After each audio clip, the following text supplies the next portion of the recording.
Hello everyone and welcome back to another book review. Today I'm going to be reviewing an audiobook that I listened to, so I'm just going to show it on here.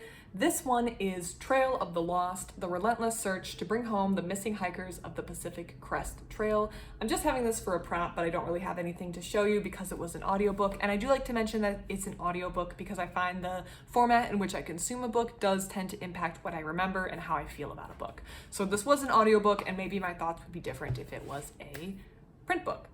Now that aside, this book is by Andrea Lankford, and this is a book, as the subtitle mentions, about the Pacific Crest Trail and hikers that have gone missing on the Pacific Crest Trail.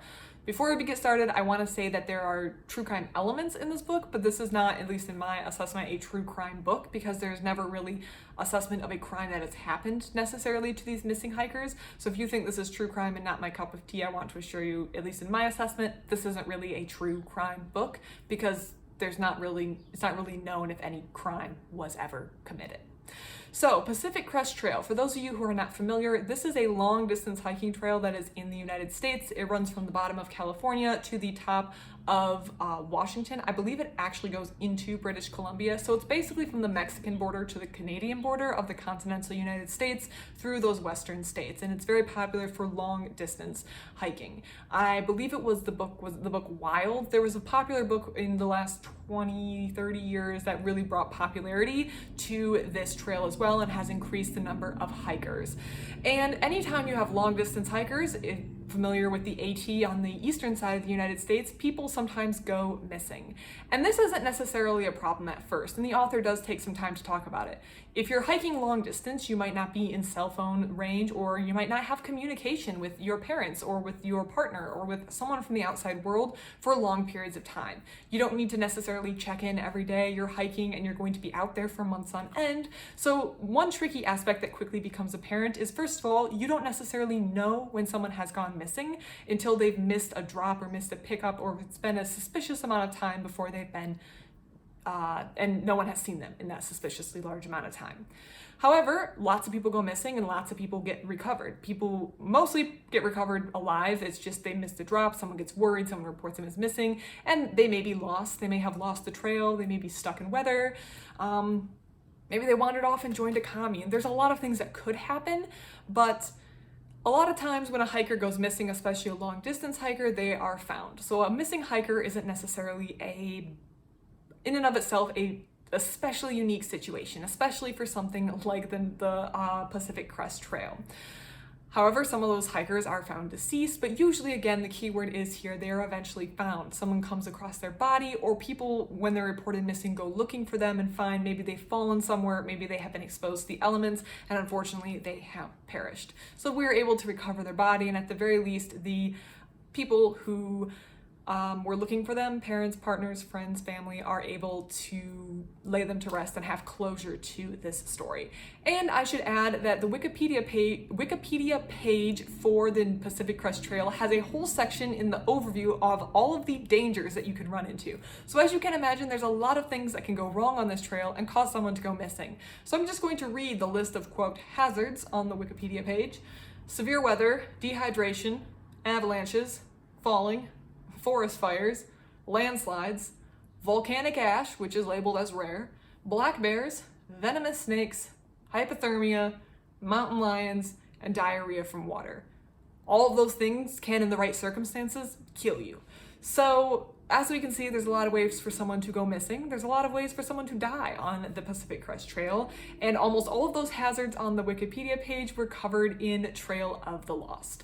But as I've mentioned, what's more unusual is when someone goes missing and after many years, no body has been recovered. It does lead to questions if they really died. Some of these people were not necessarily in good mental spaces. Some of these people may have wanted to leave their family or just go off the grid and try to live by themselves. But more than likely something has happened to them, and this is where there could be a true crime element. Maybe something did happen to them from the actions of someone else, but more than likely, and after reading these hazards from the Pacific Crest Trail, I would guess that they ran into one of these 12 dangers listed here, and something unfortunately claimed their life. So now it's a search for what happened and giving closure to the families. The three cases that the author discusses in this book are Chris Sylvia, Chris Fowler, and David O'Sullivan. Those are all men. And an interesting fact in this book that I wanted to touch on is that usually, at least according to this book and the statistics she used, men are more likely to die in a hiking related disaster. And she does note that this isn't just because more men are undertaking these sort of adventures, going hiking. That would make sense if you looked at just the raw numbers. Maybe if say like 100 men died, but 10,000 people went out on the trail, but 8 women of the 10 women who went on the trail died. Yeah, there's fewer women who are dying, but a higher percentage. So it's that more men actually are going to wind up dying when they get into a difficult situation. And that part of the reason the author theorizes is because when something happens, women tend to already have a natural fear for their safety when they're hiking by themselves, or at the very least, they're very alert of their situation. And when they get into a difficult situation, they're unlikely to take risks. And I assume that means taking a very tricky route or deviating too far. So they're doing behaviors and activities that are more likely to lead to their ultimate survival, where men, when they get into trickier situations, first of all, they may not have the innate fear of their safety when embarking on a long hike that a lot of women, I would have to imagine, would, but then also they may engage in more riskier behaviors. Obviously, not all men, asterisk, and many people complete this trail every year without dying at all. But she did talk about the behavior differences between men and women. So these are 3 men who have gone missing and whose bodies have not been recovered. And the author is joining these search efforts, joining Facebook groups, interviewing the family and searchers, particularly informal search groups that have formed after official law enforcement and official search rescue efforts have been terminated. And she is interviewing them and talking about the process they go through. She talks to people who are on the ground searching. They talk about gathering eyewitness accounts. And that's a very interesting part too, because, and this is something else I've thought of, the eyewitness account. So the first thing they do is they try to do tracking on the ground searching eyewitness accounts. Did you see this individual? Have you seen this hiker? Do you know where they may have been? And this is important for other people who are on the trail. Hey, have you seen this person? Do you know this person? Where was this person last seen? So you can get a visual of where that person was last seen alive and then start working from there. If they're going northbound, you can kind of start their last known location and sweep upwards to see where they could be found. There's an interesting part of this book where the author talks about getting an eyewitness account that she starts to doubt after a bit of time. And the reason that causes her to doubt is the fact that there's a lot of information that the eyewitness account seems to remember. And that's something I've always, I don't want to say struggled with because it's not really applicable in my day-to-day life, but if you're forced to remember who was standing in front of you at the grocery store line the last time you were there, that's essentially what is being asked to recall of an eyewitness account. Unless you had a very standout, memorable moment, you may have seen someone and have no way of explaining. You don't know what they were wearing. You might just know it was a woman. And maybe if she was wearing a bright green sweater, you might say bright green sweater. But unless you had a memorable moment, it's very hard to remember details from our day-to-day life. And that's something that I always wonder, if the police phoned me up and said, hey, did you see, have you seen this individual? And I had seen that individual, would I be able to remember it if it wasn't something in long-term memory? So they talk about getting, in this case, eyewitness reports that are false. And they can tell they're false because after a while, they just have too much information in them. And it's really unlikely that someone, without knowing that this was a person they were going to need to remember on the hiking trail, would be able to recall that much information. I love going on hikes. I probably could not tell you many details of the people I passed on the hike. Maybe I could tell you someone had a specific color bike. Maybe I remember seeing 2 women who were dressed the same, but I can't remember every single person. And so being asked to give that much detail kind of clues in that maybe, unless there was extenuating circumstances like an emergency, your brain doesn't recall all those details. So that multiple fake eyewitness statements was something that the author talked about having to sort through and that I found really, really interesting. The on-the-ground tracking, of course, also getting tips from people who may have seen camping equipment where it doesn't belong. There was a trail runner in one of these cases who saw stuff. But something they're also fighting the entire way is the hazards that are on the Wikipedia page. They also are at risk of being caught in an avalanche or being caught in a blizzard or falling. So they also need to be very, very careful. And the author is previously a park ranger and did stuff with search and rescue, so she has some training with this. But when these families go out to try to recover the bodies of their lost loved ones, they might not be prepared for the dangers of the trail themselves. The trail has likely killed these people from the trail, not to personify the trail, but different conditions on the trail has probably resulted in the death of their loved ones. So they need to be careful that they're not falling prey to the same conditions while searching. And that's kind of a difficult thing to balance.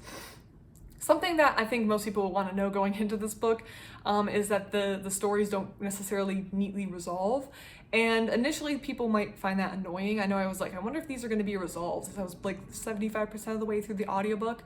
But then I realized that's kind of the point, is that when there's no body to recover, there really is a sense of a lack of resolution for these families when they're dealing with lost loved ones. And that lack of resolution, at least the way I read it from their perspective and their opinions and their personal experiences, is that lack of resolution is almost worse than if they just had confirmation that their son was dead and they could find it. That's what they want. They want the confirmation. Obviously, I mean, best case scenario, they talk about some really far-fetched scenarios from maybe they joined a cult. There's cults that try to convert among the group. Maybe they're living in a little hippie commune. But they really understand and recognize that their children are probably dead, and they would just like to have the closure and somewhere to lay their child to rest so they can visit them, and they have closure on that part of their life. So that lack of closure, or that lack of resolution for a lot of these cases, is the worst part, and that really comes through in this book as they cover lead after lead, experience after experience, year after year, and they don't get resolution, and you sense the building frustration and the building exhaustion that comes with it when your life kind of feels like it's permanently on hold, because in one sense you don't want to leave your child out there in the wilderness, but at the same time you have a job to go to. You have, like, your whole life has to be put on hold for this, and it's not a sense that you can get resolution in. Ultimately, this book for me inspires a very healthy respect of nature. I am not a thru hiker. It sounds very inspiring, but I don't know if I would ever do it. Again, this comes back to how men and women behave differently on a trail. I feel like I would be too scared for my life, quite frankly, to do things. Like, things happen, especially on the AT. I would feel a little weird being out there for months, but plenty of people do it and are perfectly safe, and most people in the world are wonderful people. I am generally an optimist. I think most people in the world just want good for other people and I don't want to harm people. But again, it's also just a time commitment. I don't think I want to commit that much time, but this book does inspire a healthy respect of nature. I will stick to my day hikes, but I think having a healthy respect for the world around you and the natural dangers in the place that you go is important. I think also sometimes we think, especially if we live in like a city or a more civilized area, let's say, built up area might be a better way to phrase this, we sometimes forget how easy it is for humans to wind up dead in the forces of nature. There's a lot of cases covered in this book where bodies are recovered, and it could be as simple as being outside for a couple hours in below freezing temperatures without the proper equipment can lead to your death. So it shows how maybe fragile and exposed humans can be when outside our specially built conditions. And cases like this where very capable known hikers go on hikes preparing for the best and hoping to just have an enlightening experience and maybe some good physical fitness and a great story for their life. All it takes is one wrong move, one wrong step, one wrong evening for everything to go wrong, and it kind of exposes, again, in most of us, what should be a healthy respect for nature and the world around us. I liked this book. I thought it was, see, like is weird because people are missing. I feel like I shouldn't use the word like or enjoy, but I felt like it was interesting. We use the word interesting. I feel like I abuse it and I need to do some research on other words to use to describe books, but it was worth the read. I did see that it was, at least on Goodreads, like nominated for like best nonfiction, I think, for 2023. I'll be honest, I don't think I would go that far. I don't think it's a best nonfiction for 2023, but plenty of people probably disagree with me. If you have any thoughts on this book and you've read it, I would love to hear about it. I would love to hear if you think this was some of the best fiction written in 2023. I don't know, maybe it was an off year for fiction. Maybe fiction wasn't, or nonfiction wasn't good in 2023. I don't know. But yeah, let me know what you thought about this book. Let me know if you thought it was best fiction 2023. Let me know your thoughts on the content and the subjects. And if you have anything similar to recommend, please let me know in the comments any books you would like me to read and review. I love getting suggestions, so put those down below so I can read and review them. Otherwise, thank you so much for watching, and I hope you have a great